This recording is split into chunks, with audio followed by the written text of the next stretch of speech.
కమ్మలు రెడ్లపై దారుణమైన భాషలో కేటీఆర్ మాట్లాడారని ఆరోపించారు BJP MP CM Ramesh. NTR తర్వాత కమ్మలకు అంత ప్రాధాన్యత ఇచ్చింది కేసీఆర్ మాత్రమేనన్నారు బీఆర్ఎస్లోని కమ్మ సామాజిక వర్గ నేతలు. బీఆర్ఎస్ విలీనం ఆరోపణలను మాత్రమే ఖండించారని, తమ సామాజిక వర్గంపై మాట్లాడిన మాటలకు ఎందుకు స్పందించలేదని కేటీఆర్ను ప్రశ్నించారు కేజీఎఫ్ వ్యవస్థాపక అధ్యక్షుడు జట్టి కుసుమకుమార్. అటువంటి నాయకుని ఎందుకు మీరు దూరం చేసుకున్నారు, ఈరోజు ఇంత బాధపడుతున్నారు అని చెప్తే ఏం మాట్లాడారు? రేవంత్ రెడ్డిని చూసి రెడ్లు పోయారు, చంద్రబాబు నాయుడు చూసి కమ్మలు పోయారు, మాకు మిగిలింది జగన్మోహన్ రెడ్డి ఒక్కడే అని చెప్పేసి ఆ రోజు మాట్లాడారు. జగన్ కోసం దేనికైనా మేము ఉంటాం అని చెప్పి మాట్లాడి ఈరోజు ఎందుకు బాధ ఆయనకి?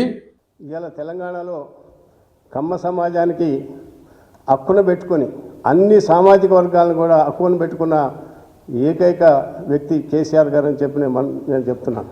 ఎన్టీ రామారావు ప్రభుత్వంలో తప్పితే తిరిగి తెలంగాణ గడ్డ మీద 6-7 నాయకుల్ని, కమ్మ నాయకులను తయారు చేసిన గంత ఒక్క కేసీఆర్కే దక్కింది.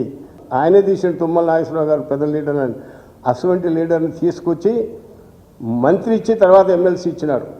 తెలంగాణ ఉన్న రోజులు నా పార్టీ ఉంటుందని చెప్పేసి మాట్లాడటం అనేది దాన్ని ఖండించావే కానీ కమ్మ సామాజిక వర్గం గురించి తిట్టావు అని చెప్పేసి అతను పదే చెప్తున్నప్పుడు దాన్ని ఎందుకు ఖండించట్లేదు అంటే నువ్వు అట్లా అన్నావు అని చెప్పేసి మేము భావించాల్సి వస్తుంది.